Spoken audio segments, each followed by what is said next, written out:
All right, today we're going on a kind of detective mission, one that stretches across more than 2,000 years. Our mission? To crack the code of matter itself, to answer one of the oldest, biggest questions there is. I mean, just look around you. Look at your hand, the device in front of you. It all feels solid, right? Real. But what if I told you it's almost entirely empty space? For centuries, this one simple question has fascinated the greatest thinkers. What is everything really made of? Our story kicks off way back in ancient Greece with a philosopher named Democritus, and he came up with this brilliant thought experiment. He said, imagine you take something, anything, and you cut it in half. Then you cut that half in half, and you just keep going. Could you do that forever? He said, no way. Eventually, you'd get to a particle so small that it's physically impossible to cut it anymore. He gave this uncuttable particle a name, atomos. Now, for centuries, that's all this was. It wasn't science, you couldn't test it in a lab, it was just a really cool idea born from pure logic. So Democritus pictured these atoms as tiny, solid, indestructible little spheres, always moving, bouncing around, and linking up to form everything in the world around us. And you gotta admit, for a guy with no fancy equipment, that's a pretty remarkable guess. But it was just a guess, and it would take over 2,000 years for science to find the first real clues that he might have been right. Okay, so let's hit the fast forward button, a big one. We're jumping ahead a couple of thousand years. Because an idea is one thing, but to turn it into a real scientific theory, well, for that, you need evidence. And this is where the age of chemistry really begins.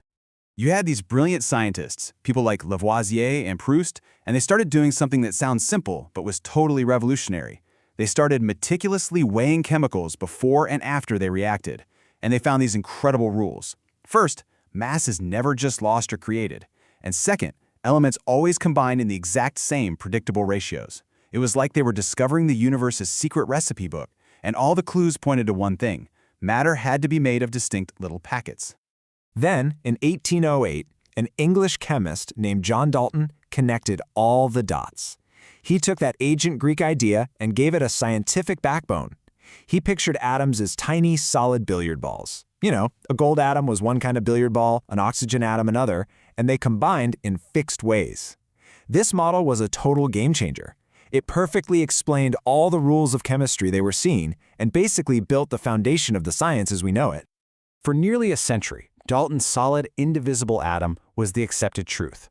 But, the whole point of science is to keep asking questions, and a shocking new discovery was about to blow the atom wide open. The big moment came in 1897. A physicist named J.J. Thomson was experimenting with these things called cathode rays, basically beams of energy in a vacuum tube, and he discovered something new, a new particle, the electron. Now here's the part that blew everyone's minds. This new particle was more than 1,000 times smaller than a hydrogen atom, the smallest thing they knew of. Suddenly, the indivisible atom, well, it wasn't. It had smaller pieces inside it. This changed everything.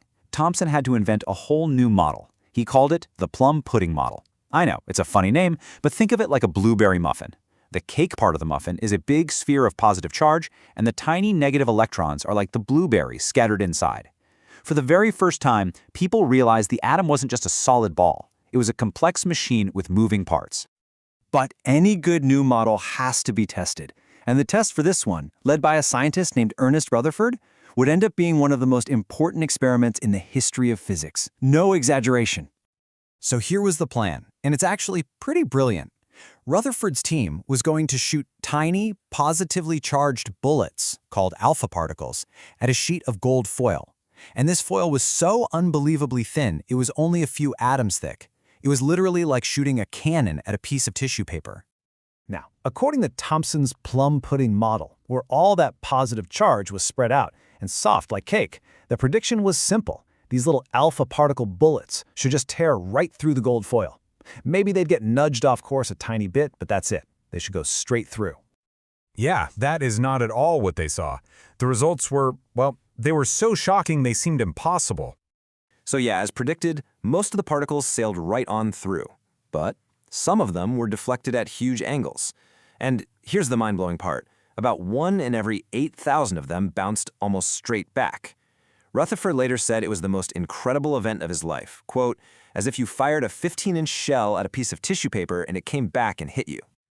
This one unbelievable result could only mean one thing. The plum pudding model was completely wrong.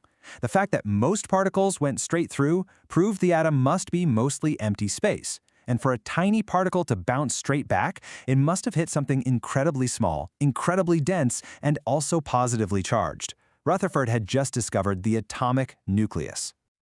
This discovery just shattered the old picture of the atom.